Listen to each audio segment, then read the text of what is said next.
Hello, hello. Replacing two heating elements in my 80-gallon electric water heater from Westinghouse.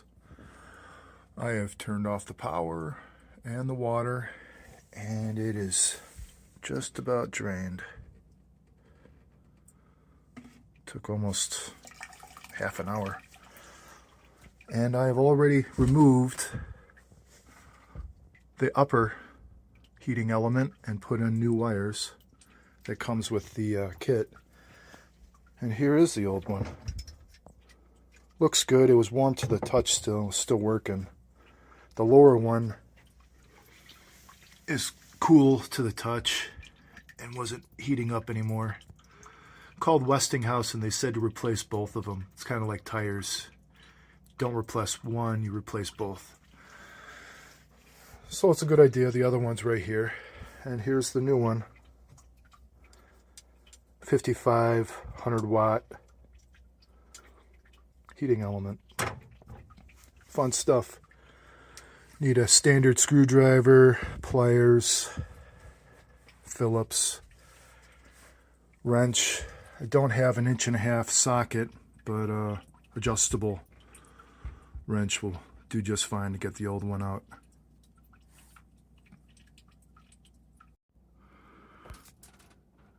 Got the new upper element in,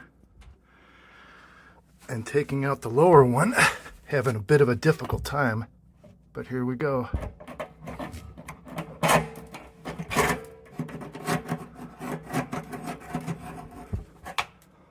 Ugh.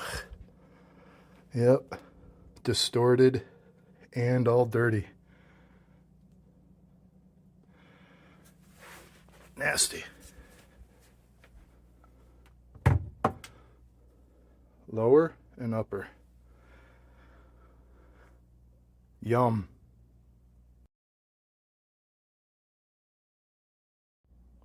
All right, ready to insert the lower element, and have put this compound on the threads and the gasket, and now it's time to insert.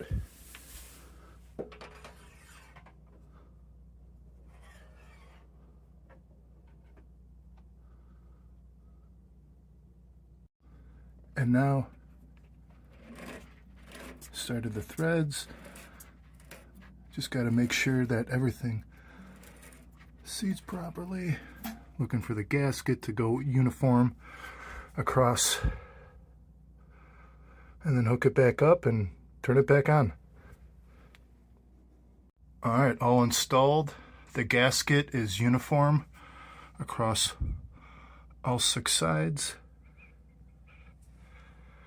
like a stop sign. Got it hooked up. Not going to turn the power on, but I'm going to start filling it up with water. See if we have any leaks, which we shouldn't.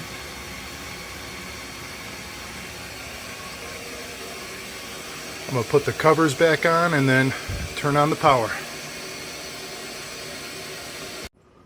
All right, lower one is on, the cover. It just actually finished filling up. Gonna put the top one on. Top cover. All right, both covers are back on.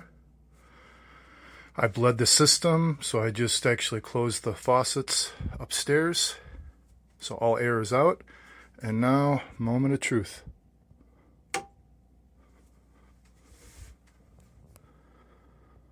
Oh, we'll see. I'll give it about an hour. All right. Hope this helped. And have a great day. Da Bears.